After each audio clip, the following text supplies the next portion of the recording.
Very good evening everyone. మనం ప్రతిరోజు ఆంధ్రప్రదేశ్కి సంబంధించినటువంటి ఇంపార్టెంట్ కరెంట్ అఫైర్స్ అనేవి ఏపీఎస్సి గ్రూప్ 1 మరియు గ్రూప్ 2కి డిస్కస్ చేసుకుంటున్నాం. అండ్ దానిలో భాగంగానే ఈ రోజు కూడా కొన్ని ఇంపార్టెంట్ టాపిక్స్ అనేవి మనం డిస్కస్ చేసుకోబోతున్నాం. సో దానిలో ఇంపార్టెంట్ టాపిక్ ఏంటి అంటే justice Lisa Gill to be first women chief justice of Andhra Pradesh high court. చాలా చాలా ఇంపార్టెంట్ అండి. సో జస్టిస్ లీసా గిల్ గారు ఆంధ్రప్రదేశ్ హైకోర్టుకి ఫస్ట్ ఉమెన్ చీఫ్ జస్టిస్ అవ్వబోతున్నారన్నమాట. అండ్ ఇదొక చారిత్రాత్మక నిర్ణయం. రీసెంట్గా రాష్ట్రపతి ప్రెసిడెంట్ ద్రౌపది ముర్ము గారు సో జస్టిస్ లీసా గిల్ గారి యొక్క నియామకాన్ని ఆమోదించడం కూడా జరిగింది. అండ్ దాంతోపాటు ఈ కేంద్ర న్యాయ మరియు న్యాయశాఖ మంత్రిత్వ శాఖ ఏదైతే ఉందో సో ఈ మంత్రిత్వ శాఖ బుధవారం ఒక అధికారిక ప్రకటన కూడా విడుదల చేయడం జరిగింది. ఈ జస్టిస్ లీసా గిల్ గారు first women chief justice of Andhra Pradesh, next women chief justice of Andhra Pradesh అని. రైట్. సో దీనిలో భాగంగా మనం కొన్ని ఇంపార్టెంట్ టాపిక్స్ అనేవి స్పెసిఫిక్గా అంటే సో హైకోర్టు జడ్జ్ని ఎలా అపాయింట్ చేస్తారు, హైకోర్టు జడ్జ్ని ఎవరు అపాయింట్ చేస్తారు, అండ్ ఈ హైకోర్టు జడ్జ్ని అపాయింట్ చేసిన తర్వాత ప్రమాణ స్వీకారం ఎవరు చేయిస్తారు. సో ఇట్లాంటి విషయాలన్నీ కూడా మనం డిస్కస్ చేసుకుంటాం. అండ్ దాంతోపాటు ఈ కొలీజియం సిస్టమ్ అంటే ఏంటి, and national judicial appointments commission అంటే ఏంటి, ఎన్జేఏసి. రైట్. సో మనం ఈ ఎన్జేఏసి గురించి డిస్కస్ చేసుకోబోతున్నాం. అండ్ దాంతోపాటు ఈ కొలీజియం సిస్టమ్ అనే దాని గురించి కూడా డిస్కస్ చేసుకోబోతున్నాం. అండ్ దానికంటే ముందు మనం అర్థం చేసుకోవాల్సిన విషయం ఏంటి అని అంటే న్యాయమూర్తి లీసా గిల్ గారు ఆంధ్రప్రదేశ్ హైకోర్టు తొలి మహిళా ప్రధాన న్యాయమూర్తిగా అపాయింట్ అవ్వబోతున్నారు అనే విషయాన్ని మనం గుర్తుపెట్టుకోవాల్సిన అవసరం ఉందన్నమాట. రైట్. నా దీనిలో మనం ఒక్కసారి చూస్తే క్లియర్గా ఏప్రిల్ 25న కొత్త chief justice of Andhra Pradesh high court justice Lisa Gill గారి చేత ఆంధ్రప్రదేశ్ గవర్నర్ ఎస్ అబ్దుల్ నజీర్ ప్రమాణ స్వీకారం చేయిస్తారండి. అంటే ఏ హైకోర్టు జడ్జితో అయినా సో హైకోర్టు జడ్జిని ఎవరు అపాయింట్ చేస్తారు, రాష్ట్రపతి ప్రెసిడెంట్ అపాయింట్ చేస్తారనమాట. గుర్తుపెట్టుకోవాలి, very very important. So high court judge కానీ లేదంటే సుప్రీంకోర్టు జడ్జెస్ని కానీ ఎవరు అపాయింట్ చేస్తారంటే ప్రెసిడెంట్ అపాయింట్ చేస్తారు. అయితే ఇక్కడ ఈ హైకోర్టు జడ్జెస్ ఎవరైతే ఉన్నారో వాళ్ళ చేత ప్రమాణ స్వీకారం ఎవరు చేయిస్తారు అంటే స్టేట్ గవర్నర్ ప్రమాణ స్వీకారం చేయిస్తారనమాట. అండ్ దానిలో భాగంగానే గవర్నర్ ఎస్ అబ్దుల్ నజీర్ గారు అదే రోజు జస్టిస్ లీసా గిల్ గారితో ప్రమాణ స్వీకారం చేయిస్తారు. అండ్ జస్టిస్ లీసా గిల్ గారు ఏప్రిల్ 25న, ఇది కూడా ఇంపార్టెంట్ అండి, సో ఏప్రిల్ 25 నుంచి ఆమె బాధ్యతలు స్వీకరిస్తారు ఆంధ్రప్రదేశ్ హైకోర్టు ప్రధాన న్యాయమూర్తిగా. అయితే ఇప్పటి వరకు ఎవరు ఆంధ్రప్రదేశ్ హైకోర్టు ప్రధాన న్యాయమూర్తిగా వ్యవహరిస్తున్నారు అంటే ప్రధాన న్యాయమూర్తి ధీరజ్ సింగ్ ఠాకూర్ గారు. సో ప్రధాన న్యాయమూర్తి ధీరజ్ సింగ్ ఠాకూర్ గారు ఇప్పటి వరకు కూడా ఆంధ్రప్రదేశ్ హైకోర్టు ప్రధాన న్యాయమూర్తిగా వ్యవహరిస్తున్నారు. అండ్ ఈయన మార్చ్ 24న పదవీ విరమణ చేయనున్నారన్నమాట. అయితే జస్టిస్ ధీరజ్ సింగ్ ఠాకూర్ గారి తర్వాత సీనియారిటీలో చూసుకుంటే జస్టిస్ లీసా గిల్ గారు ఈ ప్రధాన న్యాయమూర్తి పదవికి ఒక రకంగా, ఎందుకంటే ఇప్పుడు చీఫ్ జస్టిస్ని ఎలా అపాయింట్ చేస్తారంటే based on seniority. So seniority basis పైన చీఫ్ జస్టిస్ ఆఫ్ హైకోర్టు లేదంటే సుప్రీంకోర్టుని అపాయింట్ చేస్తారనమాట. సో సీనియారిటీ పరంగా చూసుకుంటే జస్టిస్ ధీరజ్ సింగ్ ఠాకూర్ గారి తర్వాత జస్టిస్ లీసా గిల్ గారు ఎక్కువ సీనియర్ అనమాట. సో ఆమెని మార్చ్ 25వ తారీఖున ప్రమాణ స్వీకారం చేయిస్తారు గవర్నర్. అండ్ ఏప్రిల్ 25వ తేదీన ఆమె బాధ్యతలు కూడా స్వీకరిస్తారు. సో యాక్చువల్లీ ఇది ఏప్రిల్ 24th అండి. సో ఒక మిస్టేక్ ఇది. సో ఇది ఏప్రిల్ 24న ఆయన పదవీ విరమణ చేయనున్నారనమాట. రైట్. సో దాంతో పాటు ఇక్కడ మనకి కొలీజియం సిస్టమ్ అనే ఒక ఇంపార్టెంట్ సిస్టమ్, ఒక సిస్టమ్ గురించి కూడా మాట్లాడుకోవాలన్నమాట. ఈ కొలీజియం సిస్టమ్ అంటే ఏంటి అని అంటే ఇదొక మెకానిజం అండి. ఈ మెకానిజంలో ఏమవుతుందంటే జనరల్గా judges are being appointed by the judges అనమాట. సో దీన్నే కొలీజియం సిస్టమ్ అని పిలుస్తారనమాట. Right. So judges are appointed by judges themselves అనమాట, అపాయింటెడ్ బై జడ్జెస్. నా ఈ కొలీజియం సిస్టంలో ఏమవుతుందంటే జనరల్గా ఈ లెజిస్లేటివ్ ఇంటర్ఫియరెన్స్ కానీ లేదంటే ఎగ్జిక్యూటివ్ ఇంటర్ఫియరెన్స్ కానీ అపాయింట్మెంట్ ఆఫ్ జడ్జెస్లో చాలా చాలా తక్కువగా ఉంటుందండి. రైట్.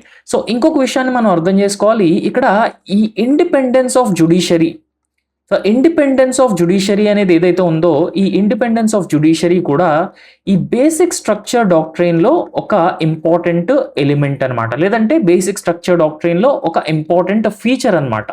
రైట్. సో మనందరికీ తెలిసిందే ఈ బేసిక్ స్ట్రక్చర్ డాక్ట్రైన్ అనేది సుప్రీంకోర్టు కేశవానంద భారతి జడ్జ్మెంట్ 1973 కేశవానంద భారతి జడ్జ్మెంట్లో సుప్రీంకోర్టు ఈ బేసిక్ స్ట్రక్చర్ డాక్ట్రైన్ అనేది ఇవ్వడం జరిగింది. అండ్ ఈ బేసిక్ స్ట్రక్చర్ డాక్ట్రైన్ ప్రకారం పార్లమెంట్ అనేది ఏ పార్ట్ ఏ ప్రొవిజన్ అయినా సరే అమెండ్ చేయొచ్చు. అంటే కాన్స్టిట్యూషన్లో ఉన్నటువంటి ఏ ప్రొవిజన్ అయినా సరే పార్లమెంట్ అమెండ్ చేయొచ్చు. బట్ ఈ బేసిక్ స్ట్రక్చర్లో ఉన్నటువంటి ఫీచర్స్ అనేవి అమెండ్ చేయడానికి పార్లమెంట్కి అధికారం లేదు.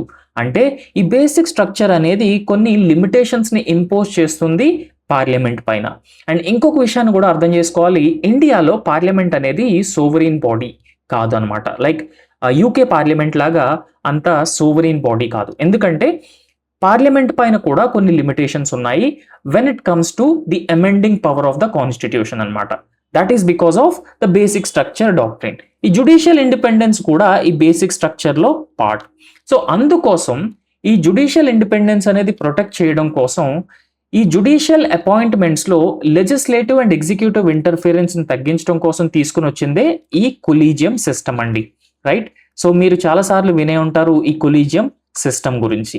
రైట్. ఈ కొలీజియం సిస్టంలో ఎగ్జిక్యూటివ్ అండ్ లెజిస్లేటివ్ ఇంటర్ఫిరెన్స్ అనేది చాలా తక్కువగా ఉంటుంది. అండ్ ఈ కొలీజియం సిస్టమ్ ఏంటి అంటే judges are appointed by the judges themselves. నా ఇప్పుడు సుప్రీంకోర్టుకు కానీ హైకోర్టుకు కానీ జడ్జెస్ని అపాయింట్ చేయాలంటే ఈ కొలీజియం సిస్టమ్ రికమెండేషన్స్ అనేవి చాలా చాలా ఇంపార్టెంట్ అండి. ఈ కొలీజియం సిస్టమ్ అంటే ఏంటి, ఈ కొలీజియం సిస్టమ్ ఎప్పుడు ఫామ్ అయింది, ఎలా ఎవాల్వ్ అయింది ఇండియాలో, అండ్ ఇప్పుడు సుప్రీంకోర్టు కొలీజియం సిస్టంలో ఎంతమంది జడ్జెస్ ఉంటారు, హైకోర్టు కొలీజియం సిస్టంలో ఎంతమంది జడ్జెస్ ఉంటారు అనే విషయాన్ని మనం క్లియర్గా అర్థం చేసుకుందాం. బట్ రీసెంట్గా ఏమైందంటే సుప్రీంకోర్టు కొలీజియం సిస్టమ్ అనేది 2 నెలల క్రితమే జస్టిస్ లీసా గిల్ పేరును ఈ ఆంధ్రప్రదేశ్ హైకోర్టు చీఫ్ జస్టిస్గా అపాయింట్ చేయడానికి సిఫార్సు చేసింది. ఈ సిఫార్సు ఎవరికి చేస్తుందంటే ప్రెసిడెంట్కి చేస్తుంది అనమాట. అంటే ఈ కొలీజియం సిస్టమ్ సిఫార్సుని, ఈ కొలీజియం సిస్టమ్ రికమెండేషన్స్ని బేస్ చేసుకునే ప్రెసిడెంట్ సుప్రీంకోర్టు జడ్జిని కానీ లేదంటే హైకోర్టు జడ్జిని కానీ అపాయింట్ చేస్తారు. చాలా చాలా ఇంపార్టెంట్, ఇది గుర్తుపెట్టుకోవాలి. రైట్. నా ఆంధ్రప్రదేశ్ హైకోర్టుకి జస్టిస్ లీసా గిల్ గారు మార్చి 13న బదిలీ అయిన సంగతి మనందరికీ తెలిసిందే అనమాట. సో ఇంతకు ముందు జస్టిస్ లీసా గిల్ గారు పంజాబ్ మరియు హర్యానా హైకోర్టులో న్యాయమూర్తిగా సేవలు అందించారనమాట. అండ్ ఇంకొక విషయం ఏంటి అంటే ఇప్పుడు ఆంధ్రప్రదేశ్ హైకోర్టులో జస్టిస్ లీసా గిల్ గారు 2వ అత్యంత సీనియర్ న్యాయమూర్తిగా ఉన్నారు. అండ్ సీనియారిటీ బేసిస్ చూసుకుంటే ప్రధాన న్యాయమూర్తి ధీరజ్ సింగ్ ఠాకూర్ గారు రిటైర్ అయిపోయిన తర్వాత next chief justice of Andhra Pradesh high court justice Lisa Gill గారు అపాయింట్ కాబోతున్నారు అనమాట. రైట్. నా ఇక్కడ కాన్స్టిట్యూషనల్ ప్రొవిజన్ చూసుకుంటే appointment of the judges to the high court, ఇది ఆర్టికల్ 217 అండి. రైట్. సో చాలా చాలా ఇంపార్టెంట్. ఆర్టికల్ 217 దేని గురించి మాట్లాడుతుంది అంటే హైకోర్టు న్యాయమూర్తిని నియమించే ప్రొవిజన్ ఏంటి అంటే article 217 of the Indian constitution అండి. రైట్. అండ్ ఇంకొక విషయం ఏంటి అని అంటే ఒక హైకోర్టు న్యాయమూర్తిగా అపాయింట్ అయ్యే అభ్యర్థికి కొన్ని అర్హతలు అనేవి ఉండాలి. ఈ అర్హతల గురించి కూడా మనం క్లియర్గా మాట్లాడుకుందాం. అండ్ ఈ అర్హతలు ఏంటి అని అంటే ఆ వ్యక్తి ఎవరైతే ఉన్నారో హైకోర్టు న్యాయమూర్తిగా అపాయింట్ అయ్యే వ్యక్తి భారత పౌరుడై ఉండాలి ఫస్ట్లీ. సెకండ్ ఏంటంటే కనీసం 10 సంవత్సరాలైనా సరే హైకోర్టులో న్యాయవాదిగా పనిచేసి ఉండాలి, లేదంటే కనీసం 10 సంవత్సరాల న్యాయ సేవలో అంటే జడ్జిగా అనుభవం అయినా ఉండాలన్నమాట. రైట్. సో ఈ రెండింటిలో ఏవైనా ఖచ్చితంగా ఉండాలండి. సో ఇవి అర్హతలు అనమాట. అండ్ దాంతోపాటు ఈ కొలీజియం సిస్టమ్ గురించి మనం ఒక్కసారి క్లియర్గా మాట్లాడుకుంటే, సో ఈ కొలీజియం సిస్టమ్ అనేది నేను ఆల్రెడీ చెప్పాను, judges are being appointed by the judges. Article 217 deals with appointment of judges to the state high courts. Who appoint judges? President appoint judges. So based on the recommendations of the collegium system అనమాట. Right. So ఇప్పుడు ఈ సంబంధిత high court న్యాయమూర్తి, for example Andhra Pradesh హైకోర్టే ఉందనుకోండి, collegium system ఎలా work చేస్తుందో నేను క్లియర్గా చెప్తాను. ఆంధ్రప్రదేశ్ హైకోర్టే ఉందనుకోండి, ఈ హైకోర్టులో chief justice of Andhra Pradesh high court ఉంటారు అండ్ అదేవిధంగా జడ్జెస్ కూడా ఉంటారు అనమాట. రైట్. సో ఇప్పుడు ఈ chief justice of Andhra Pradesh high court ఎవరైతే ఉన్నారో ఆ ప్రధాన న్యాయమూర్తి మొదట ఒక అభ్యర్థి పేరును సిఫార్సు చేస్తారండి. రైట్. సో ఈ అభ్యర్థిని ఆంధ్రప్రదేశ్ హైకోర్టు జడ్జిగా అపాయింట్ చేయాలి అని సిఫార్సు చేస్తారు. ఈ సిఫార్సు ఎవరికి చేస్తారండి? సో ఈ సిఫార్సు అనేది స్టేట్ గవర్నర్ దగ్గరికి అండ్ అదే విధంగా తర్వాత చీఫ్ మినిస్టర్ దగ్గరికి వెళ్ళటం జరుగుతుంది అనమాట. స్టేట్ గవర్నర్ దగ్గరికి అండ్ అదేవిధంగా చీఫ్ మినిస్టర్ దగ్గరికి ఈ సిఫార్సు అనేది వెళ్తుంది. అండ్ వీళ్ళిద్దరూ ఈ సిఫార్సుని కేంద్ర ప్రభుత్వానికి పంపించడం కూడా జరుగుతుంది అనమాట. సో కేంద్ర ప్రభుత్వానికి పంపించిన తర్వాత ఈ సిఫార్సు అనేది కొలీజియం సిస్టమ్ దగ్గరికి వెళ్తుంది అనమాట. రైట్. సో కొలీజియం సిస్టమ్ దగ్గరికి వెళ్తుంది అండ్ ఈ కొలీజియం సిస్టమ్ రికమెండేషన్స్ ని బేస్ చేసుకుని ప్రెసిడెంట్ ఫైనల్ గా ఈ హైకోర్టు జడ్జ్ అనే వాళ్ళని అపాయింట్ చేస్తారనమాట. రైట్. సో ఈ కొలీజియం సిస్టమ్ రికమెండేషన్స్ అనేవి మ్యాండేటరీ అండి హైకోర్టు లేదంటే సుప్రీంకోర్టు జడ్జ్ ని అపాయింట్ చేయడానికి. నా ఇందులో కేంద్ర ప్రభుత్వం పాత్ర ఏంటి అని ఒక్కసారి మనం చూస్తే, ఈ కొలీజియం చేసిన సిఫార్సులు అనేవి కేంద్ర న్యాయ మంత్రిత్వ శాఖ ఏదైతే ఉందో ఆ కేంద్ర న్యాయ మంత్రిత్వ శాఖ పరిశీలిస్తుంది. అండ్ అది పరిశీలించిన తర్వాత, అంటే ఈ కేంద్ర న్యాయ మంత్రిత్వ శాఖ పరిశీలిస్తుంది అండ్ పరిశీలించిన తర్వాత అవే రికమెండేషన్స్ ని ప్రెసిడెంట్ కి పంపించడం కూడా జరుగుతుంది అనమాట. సో ప్రెసిడెంట్ కి పంపించిన తర్వాత చివరగా భారత రాష్ట్రపతి అధికారికంగా స్టేట్ హైకోర్టు న్యాయమూర్తిని అపాయింట్ చేస్తారండి. సో క్లియర్, వెరీ సింపుల్ అనమాట. అండ్ స్టేట్ హైకోర్టు న్యాయమూర్తిని అపాయింట్ చేసిన తర్వాత ఆ సంబంధిత రాష్ట్ర గవర్నర్ ఎవరైతే ఉన్నారో ఆ రాష్ట్ర గవర్నర్ సమక్షంలో ఈ చీఫ్ జస్టిస్ ఆఫ్ హైకోర్టు కానీ లేదంటే జడ్జ్ ఆఫ్ హైకోర్టు కానీ ప్రమాణ స్వీకారం చేస్తారనమాట. సో చాలా సింపుల్ అండి. అయితే భారతదేశంలో ఈ కొలీజియం సిస్టమ్ అనేది ఎలా ఎవాల్వ్ అయింది అనే విషయాన్ని మనం ఒకసారి క్లియర్గా పరిశీలిస్తే కొన్ని ఇంపార్టెంట్ జడ్జ్మెంట్స్ ఉన్నాయండి సుప్రీంకోర్టు నుంచి. ఆ సుప్రీంకోర్టు జడ్జ్మెంట్స్ని బేస్ చేసుకుని ఈ కొలీజియం సిస్టమ్ అనేది ఎవాల్వ్ అయింది. ఇంకొక విషయాన్ని మనం క్లియర్గా అర్థం చేసుకోవాలి. ఈ కొలీజియం సిస్టమ్ అనేది కాన్స్టిట్యూషన్లో ఎక్కడా మెన్షన్ చేయలేదండి. nowhere it has been mentioned in the constitution and no law made by the parliament has talked about this collegium system అండి. రైట్. సో కాన్స్టిట్యూషన్ లో కొలీజియం సిస్టమ్ మెన్షన్ చేశారా అంటే నో. ఇది కూడా ఎగ్జామ్ పాయింట్ ఆఫ్ వ్యూలో చాలా important. Constitution ఏదైనా లా passed by the parliament లో కొలీజియం సిస్టమ్ గురించి మెన్షన్ చేశారా అంటే నో. సో ఈ కొలీజియం సిస్టమ్ అనేది సుప్రీంకోర్టు జడ్జ్మెంట్స్ నుంచి ఎవాల్వ్ అయిందండి.